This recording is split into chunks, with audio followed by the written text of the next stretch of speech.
สุคนนะพี่น้องเนาะพบพ่อพบเจอกันที่เก่าห่วยตกใจเชื่อบุ้งไงพี่น้องคิดว่าบุ้งเท่ไม่กลอยโอ้ยด้วยไม่สิเด็ดสังกะสีเนี่ยก็เที่ยวขนมาเที่ยวแผ่น2 แผ่น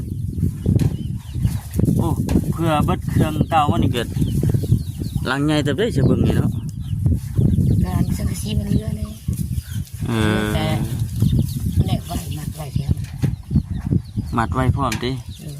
สังกะสี40เก่าสังกะสีรุ่นนี้หนาอยู่ดิหนาเลยคือรุ่นนี่จะบางมาพอดี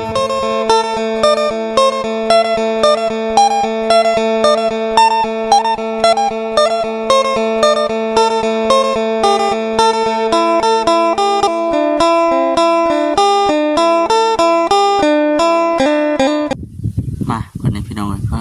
ถูกปริมาหลายมือเลยได้พรมามื่อนี้ผัดป้าเครื่องของเราเต็มพี่น้องพุ่นเนาะแต่ว่าโบเห็นพายุเฮือนเด้อพี่น้องเด้อเอาพี่น้องก่อนอื่นกา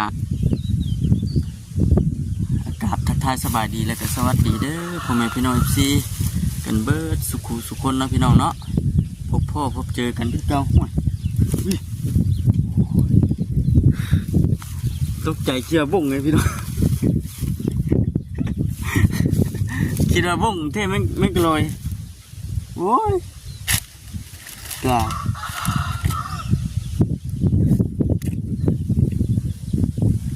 มาพอดีพี่น้องเอ้ยมื้อนี้เบะเบี้ยงเข้ามาเยี่ยมมายามทั้งไอ้อาจเพิ่นไปสาวเพิ่นนำแน่แต่จากที่ชาวมคำแนมเข้าไปนี่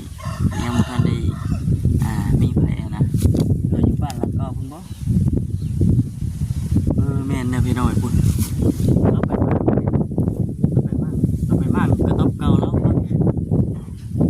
พอจังหวะเขาแนมเบิ่งเลยมีแต่ไม้ตอกขอกลานะพี่น้อยเนาะเป็นไม้เป็นตอกสังกะสีเนี่ยปุ๊บมาซอยเห็ดกระต๊อบมื้อนั้นคือว่าบ่มีฮอดไม้ใช่หรอกเปิดมามื้อนี้เปิดว่าไม้เต็มปึ้งอยู่แม่นได้หาลูกด้วยมันแม่นเลย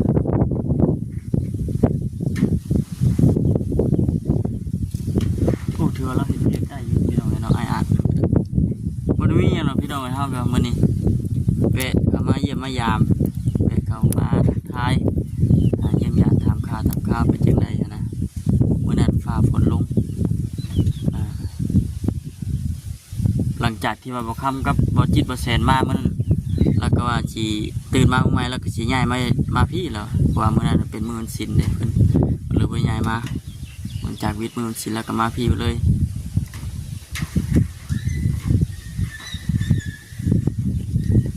ไปวันนี้แปลงไปตื่น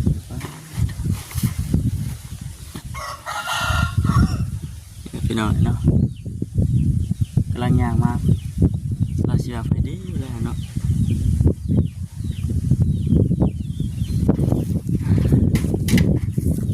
พี่น้องเนาะเพื่อนกันเลยกี่เดี๋ยวบ่มีอย่างขัดของเครื่องของเพิ่นทำมากเลยพอเพิ่นมากแล้วกันนั่นนี่เครื่องของร้าย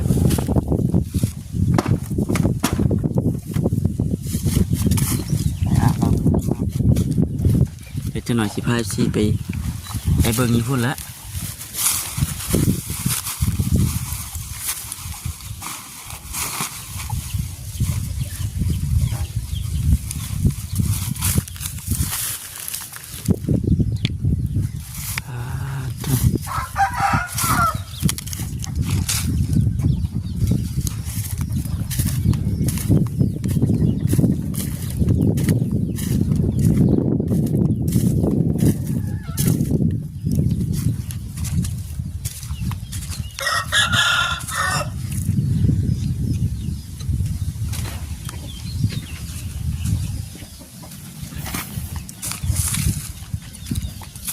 เต็มอยู่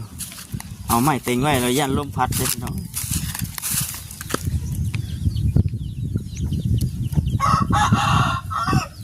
ไก่กับพ่อไก่ใส่เมื่อคืนนี่แล้วนอนอยู่นี่เบิ่งตอบปนอนนี่บนหันปลาเครื่องปักของไว้แล้ว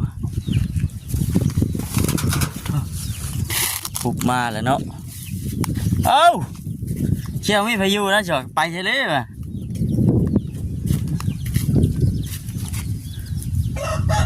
ฟาดเถอะสุดยอดอะดีอย่างนี้เนาะมากเลยคนนะพี่มากเมื่อไรเนี่ยแม่ มั่งว่าซื้ออันนี้หมดเลย มากแต่มาซื้อนี่พู ดูหมดเลย บลูมตุ่มจุ้ยเนาะเป็นนี่กับอาม่าพากระทางห้างกับอาม่า เอามาเอาไว้ โอ้มันยังจะคุดเลยยังจะนี่มันยังเช็ดยังนี่ มะเขือไก่นี่ดิ หมอนี่เลยไหมนี่ ว่าปุ๊บเลื่อนเนี่ยง่ายมากแล้วมันเขามันบริการเนี่ย หัวเฮ็ดเองบ่นี่นะ ดู โอ้มากนิ่งนี่มาเลยเนาะบ่แม่นได้ปีละเทื่อเฮ็ดเทื่อนนี่หลายเทื่อเยอะเนาะปีหนึ่งกัน ได้เขาบุญบนอยู่ เถอะ เขาก็ไล่อีกแล้วก็ไล่อีกแล้วกับบันนี่ก็จะไล่ บัดนี้ก็สิบ่ได้ไล่แล้วบัดนี้เนาะ2 มื้อ 3 มื้อเลยละมั่งอันนี้เขาไก่เฮ็ดมื้อนั้นบ่นี่เถอะ พอไก่ก็ยังบนแล้วฮะก็คนไก่มาเมื่อคืนเพราะว่าน้องเขากลับไปนอนอยู่พุ่น เอ้า ผมมีบ่อนนอนเด้ มันบ่มีบ่นอนบ่ ผมมีบ่อนนอนเลยนี่อันประเทศว่างหันเนาะวันนี้ก็ อืม เอื่อยคนเครื่องมันก็มานอนอยู่นี้มันน้องมันสิมานอนรวมกันผมบ่เป็นบ่ เนาะ แต่มันก็กลับไปนอนพูดเหมือนนอนบ่มีเห็นสังกะสีได้ สบายดีป้าลุงก่อน สบายดีเด้อ ไปดิ แบบว่านอนแต่ว่าบ่มีอันหลังคา แม่นเขามันกลับไปนอนพุ่นแล้วมันบ่มีบ่อนนอนก็เด็กเอื่อยแล้วนอนอยู่ เมื่อคืนได้เมื่อคืนนี้เด้ คืนนี้เห็นมานอนอยู่พี่เห็นเด็กกระปุกตัวนี้ได้เมื่อวานนี่ มันก็เลยมานอนตัวนี้มันเอื่อยก็เลยนอนตัวนั้น เนาะแค่นอน2 คนนี่บ่ได้แล้วบ่นี่มันแคบบ่ แม่นแล้วมันก็ มันแคบเนาะ แคบก็บ่ได้ดอกเอื่อยกับน้องบ่แม่นนั่น เนาะ เอื่อยกับน้องก็แคบมันก็นอนบ่ได้มัน นอนบ่ได้เนาะบ่คือ แนวน้องบ้าน แม่น มันก็สิบ่งาม แม่นหั่นแหละ เลยได้พุกตัวนี้แหละวานจ้ะ คือเด็กน้อยใครอยู่เนาะเด็กน้อยยังมาจังใครอยู่เนาะ อันนี้ก็ ทานที่นี่กับคนมาพี่เบิร์ดเด้อพี่นะครึ่งนะว่าใกล้สิเบิร์ดเด้อบ่ ย่างพวกเสาพวกแป้งนี่ ว่าสิคนมาได้บัด แบกเอาทีละน้อยทีละน้อย แหน่แวะมาเยี่ยมมายามก่อนว่าซั่นครึ่งเนี่ยบ่ได้มานะวานนี่ไผมาวานนี่มีคนมาหาอยู่บ่ มีคนมา มื้อซื่อนั่นดิ ซึ่งก็บ่มีไผมา เอ้ามิจิลี มีจี บุญบ้านนี่บุญบ้านหากแกบิดมื้อซื่อนั่นดิ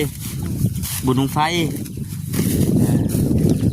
สิได้เด้จะนอนพา FC ไปเบิ่งพุ่นเลยบ่ไผจะอยู่หั่น น้องชาย ใช่ มาอยู่บ่ ไปอยู่แล้ว จะได้มันก็มา แล้วเรายังสิมาอยู่บ่ มาแล้ว มาก็บ่ไปเลยนั่งอยู่นี่จ้ะเนาะให้เด็กพี่น้องเอ้ยต่างมานั่งดินนั่งลมน้ำ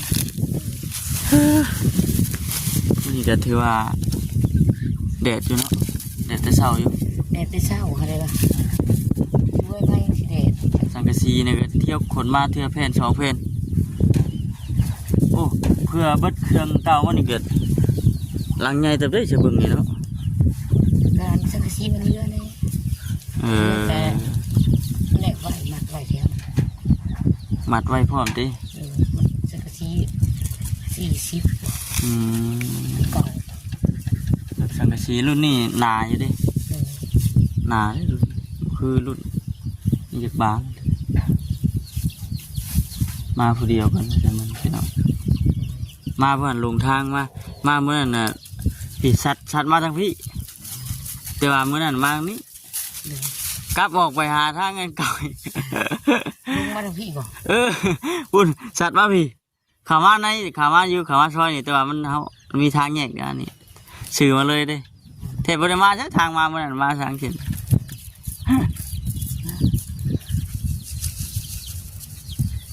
ไม่ต่อของลาก็คือลายก็เก่าบ่เนี่ยว่าซั่นไม่เทียงเก่าอันบ่ ไม่เทียงเก่าน่ะ อืม วันนี้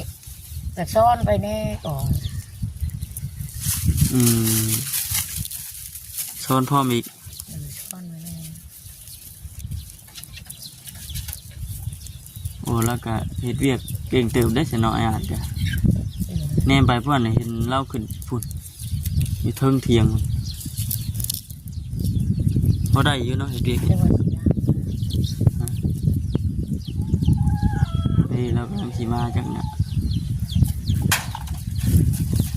ำเนื้อไก่กับมีสีดำมัน ไก่กันเนาะลายดิเบิ่งนี่ ไก่น้อยมันน้อยบ่ มันยังน้อย อืม ดูสิไปพุ่นบอกไปมานะ ฮะแล้วมากเลยเป็นแล้วมากกับไป บอกมาได้อะไรมากินข้าวเด้อบอกมัน มันยังไม่ได้กินข้าวเช้าโอ้ได้ยังกินมื้อนี่ ต้มมันชี โอ้น่าแซ่บได้ซะเนาะ หัวชีนั่นเฮ็ดเสือไปจากบ้าน บ่กินเนาะให้มาตอดตากแดดไปบ่ตากแดดตะกี้เพิ่นบ่ได้ชื่อหยังมามื้อนี้ก็มาตอดกินได้อยู่แล้ววะ มาตอด ใจร้ายเด้อ เอาไว้ลวกกินเนาะ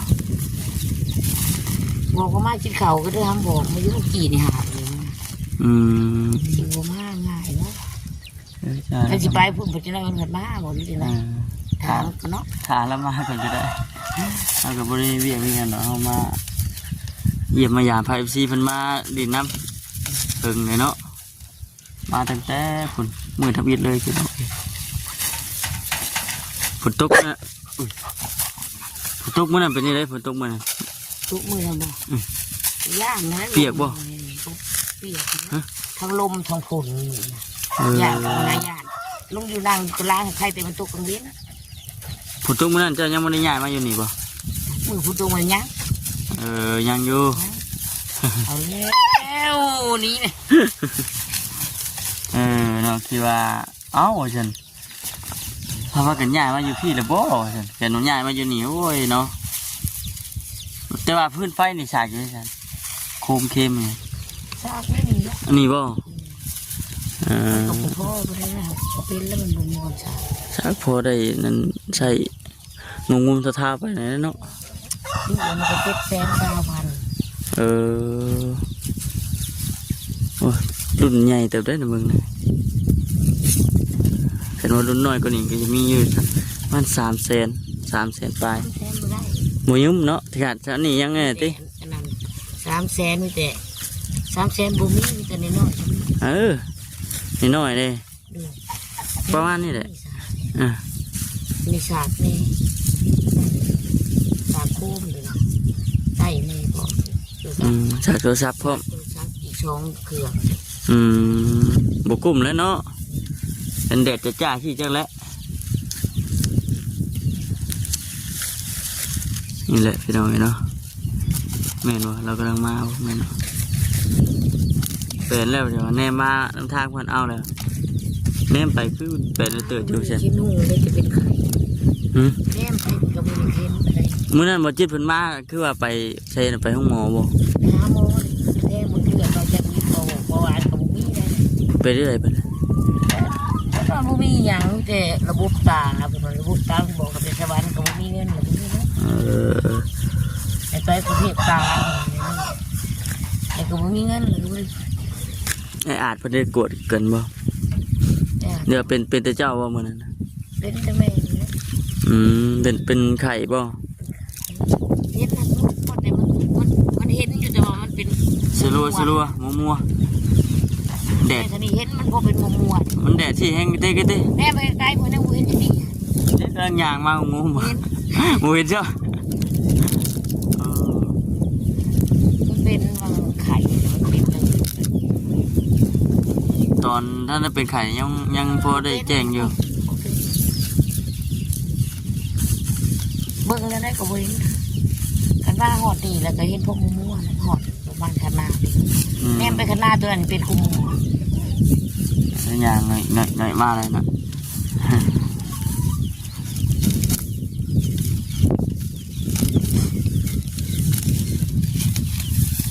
อุ่นแล้วก็โอ้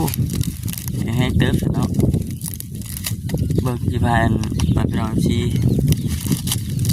หลัดหนาเบิ่งแล้วก่อนพี่น้องเนาะเวลาเบิ่งแล้วก่อนเด้อโอเคพี่น้องเนาะสำหรับคลิปนี้ก็จบคลิปก่อนจะดีมีแฮนะพี่น้องเด้อเนาะมาดี